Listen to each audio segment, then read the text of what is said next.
Hello. Concept of PDA construction. PDA construction करने के लिए हम कंसेप्ट का यूज करते हैं। एक वो कंसेप्ट होता है हमारा रिलेटिव काउंटिंग का। ठीक है, जैसे बहुत पुराने टाइम पे हमारे पास जब काउंटिंग नहीं थी, हम 1 2 3 4 को नहीं जानते थे, तो हम रिलेटिव काउंटिंग का यूज करते थे। ठीक है, जो चरवाह होते थे वो अपने जानवरों के बराबर स्टिक्स रखते थे और उन्हें फिर जब चराने के लिए ले जाते थे तो उन्हीं स्टिक्स को साथ में ले जाते थे। फिर जब उन्हें वापस लेके आते थे तो उन्हीं स्टिक्स से वो रिलेटिव काउंट करते थे उनको। अगर स्टिक्स ज्यादा है और जो उनके जानवर है वो कम है तो उन्हें पता चल जाता था कि उनका कोई जानवर मिस हो गया है।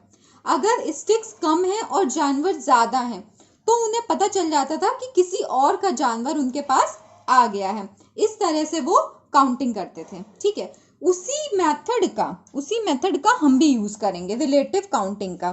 ठीक है, हमारे पास दो चीजें हैं, इनपुट टेप और स्टैक। स्टैक को एक बॉक्स की तरह समझ सकते हैं जिसमें केवल हमें टॉप की चीज पता है, बाकी कोई भी चीज नहीं पता है।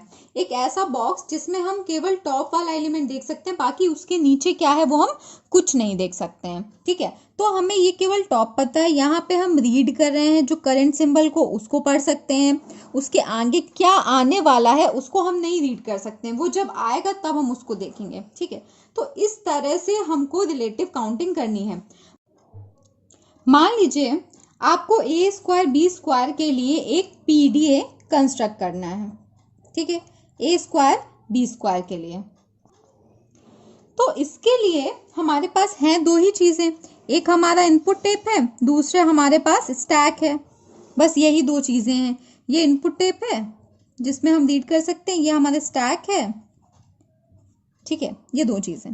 अब देखिए, क्या हम ये लिख सकते हैं कि जब ए आए तो पुश कर दो, मतलब स्टैक में डाल दो, फिर से दूसरा ए आए तो भी स्टैक में डाल दो, फिर जब बी आए तो स्टैक से ए को निकाल दो, फिर जब बी आए तो स्टैक से ए को निकाल दो। तो ए बी है हमारे पास। ठीक है, तो इनिशियल हमको ए आया, जैसे ही ए मिला इनपुट टेप पे, तो हमको क्या करना है, ए को हमको स्टैक में पुश कर देना है। ठीक है, तो रीड ए पुश ए। ठीक है, रीड किया और पुश कर दिया। स्टैक में पहले से हमारा जेड नॉट होगा, जेड नॉट मतलब कुछ भी नहीं है, क्या पुश कर दिया ए। अभी स्टैक के टॉप में क्या दिखेगा हमको, ए, और ये पुश हो गया। अब ये क्या होगा, आगे मूव कर जाएगा। अब हमारे पास जो कर्सर है वो यहाँ पे आ जाएगा। ठीक है, और लिखा क्या है, पूरी स्ट्रिंग लिखी होगी हमारे पास ए बी बी। अब वो ए रीड कर रहा है और हमने कहा है जब भी ए रीड करो क्या करो, ए को पुश कर दो। अब इस ए को जब रीड करेगा फिर से क्या करेगा, ए को पुश कर देगा।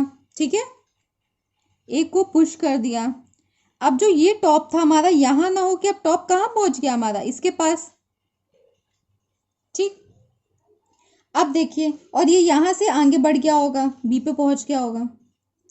अब बी को रीड करें तब क्या करें, क्या बी को रीड करके भी पुश कर देंगे। अगर हम बी को भी रीड करके पुश कर देंगे तो हमें पता ही नहीं चलेगा कि दोनों बराबर थे।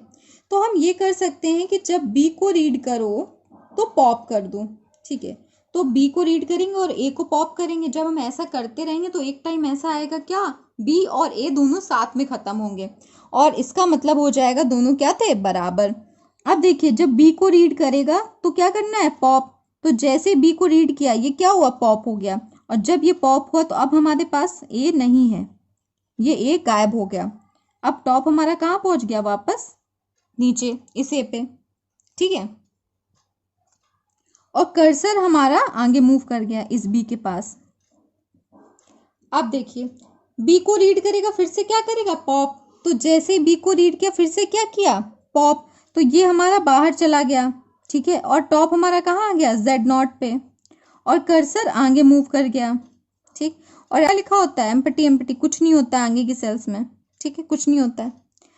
तो देखिए, यहाँ पे भी खत्म हो गया और यहाँ पे भी खत्म हो गया, तो दोनों साथ में खत्म हो गए। इसका मतलब ये क्या है, दोनों क्या थे, इक्वल थे, और दोनों क्या है हमारे पास, दो।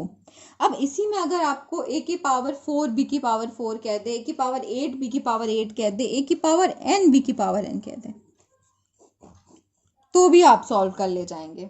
नेक्स्ट क्वेश्चन हम देखेंगे ए की पावर n, बी की पावर n के लिए। ठीक है, ये बस बेसिक आपको बताया ताकि आपको समझ में आए किस तरह से मूवमेंट होता है